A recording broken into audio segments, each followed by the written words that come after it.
KaraokeBooks. Rilla of Ingleside. Lucy Maud Montgomery. Audiobook. Chapter 34. Mr. Hyde goes to his own place and Susan takes a honeymoon. Early in November Jims left Ingleside. Rilla saw him go with many tears but a heart free from boding. Mrs. Jim Anderson, number 2, was such a nice little woman that one was rather inclined to wonder at the luck which bestowed her on Jim. She was rosy-faced and blue-eyed and wholesome, with the roundness and trigness of a geranium leaf. Rilla saw at first glance that she was to be trusted with Jims. "I'm fond of children, miss," she said heartily. "I'm used to them. I've left 6 little brothers and sisters behind me.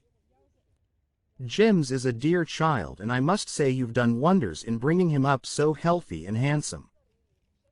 I'll be as good to him as if he was my own, miss.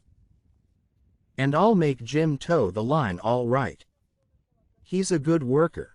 All he needs is someone to keep him at it and to take charge of his money. We've rented a little farm just out of the village and we're going to settle down there. Jim wanted to stay in England but I says, no. I hankered to try a new country and I've always thought Canada would suit me. I'm so glad you are going to live near us. You'll let Jims come here often, won't you? I love him dearly." "No doubt you do, miss, for a lovabler child I never did see.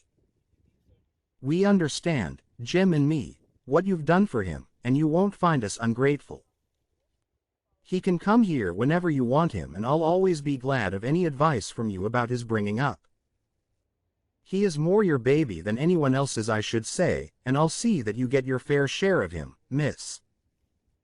So Jims went away, with the soup tureen, though not in it. Then the news of the armistice came, and even Glen St. Mary went mad. That night the village had a bonfire, and burned the Kaiser in effigy.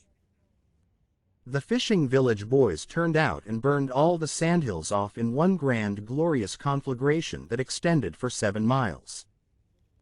Up at Ingleside Rilla ran laughing to her room. "Now I'm going to do a most unladylike and inexcusable thing," she said, as she pulled her green velvet hat out of its box. "I'm going to kick this hat about the room until it is without form and void, and I shall never as long as I live wear anything of that shade of green again."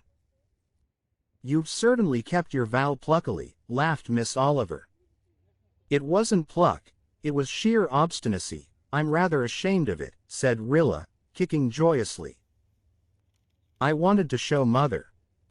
"It's mean to want to show your own mother, most unfilial conduct." "But I have shown her. And I've shown myself a few things. Oh, Miss Oliver, just for one moment I'm really feeling quite young again, young and frivolous and silly. Did I ever say November was an ugly month? Why, it's the most beautiful month in the whole year. Listen to the bells ringing in Rainbow Valley. I never heard them so clearly. They're ringing for peace, and new happiness, and all the dear, sweet, sane, homey things that we can have again now, Miss Oliver. Not that I am sane just now, I don't pretend to be.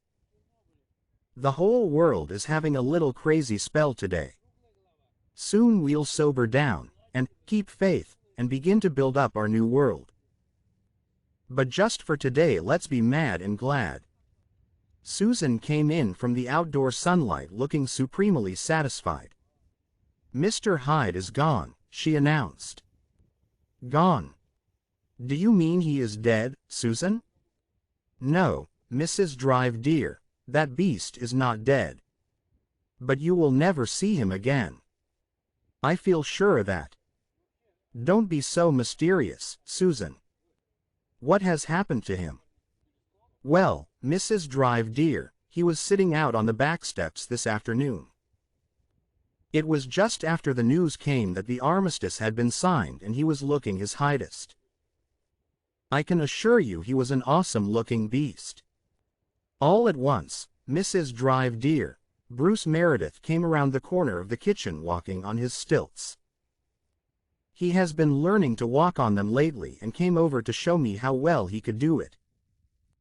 Mr. Hyde just took a look and one bound carried him over the yard fence. Then he went tearing through the maple grove in great leaps with his ears laid back. You never saw a creature so terrified, Mrs. Drive dear. He has never returned. Oh, he'll come back, Susan, probably chastened in spirit by his fright. We will see, Mrs. Drive dear, we will see. Remember, the armistice has been signed. And that reminds me that Whiskers on the Moon had a paralytic stroke last night. I am not saying it is a judgment on him, because I am not in the counsels of the Almighty, but one can have one's own thoughts about it. Neither Whiskers on the Moon or Mr. Hyde will be much more heard of in Glen St. Mary, Mrs. Drive dear, and that you may tie to. Mr. Hyde certainly was heard of no more. As it could hardly have been his fright that kept him away, the Ingleside folk decided that some dark fate of shot or poison had descended on him, except Susan, who believed and continued to affirm that he had merely gone to his own place. Rilla lamented him, for she had been very fond of her stately golden pussy, and had liked him quite as well in his weird Hyde moods as in his tame Jekyll ones.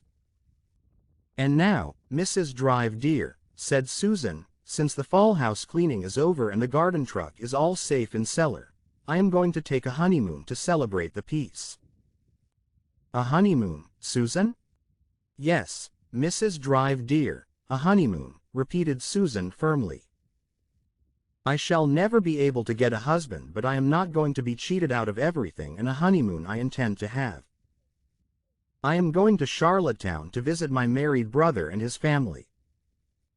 His wife has been ailing all the fall, but nobody knows whether she is going to die or not. She never did tell anyone what she was going to do until she did it. That is the main reason why she was never liked in our family. But to be on the safe side, I feel that I should visit her. I have not been in town for over a day for 20 years, and I have a feeling that I might as well see one of those moving pictures there is so much talk of, so as not to be wholly out of the swim. But have no fear that I shall be carried away with them, Mrs. Drive dear. I shall be away a fortnight if you can spare me so long. You certainly deserve a good holiday, Susan. Better take a month. That is the proper length for a honeymoon. No, Mrs. Drive dear, a fortnight is all I require. Besides, I must be home for at least 3 weeks before Christmas to make the proper preparations. We will have a Christmas that is a Christmas this year, Mrs. Drive dear. Do you think there is any chance of our boys being home for it? No, I think not, Susan. Both Jem and Shirley write that they don't expect to be home before spring. It may be even midsummer before Shirley comes. But Carl Meredith will be home, and Nan and Dee, and we will have a grand celebration once more. We'll set chairs for all, Susan, as you did our first war Christmas. Yes, for all. For my dear lad whose chair must always be vacant, as well as for the others, Susan. It is not likely I would forget to set his place, Mrs. Drive dear, said Susan, wiping her eyes as she departed to pack up for her honeymoon.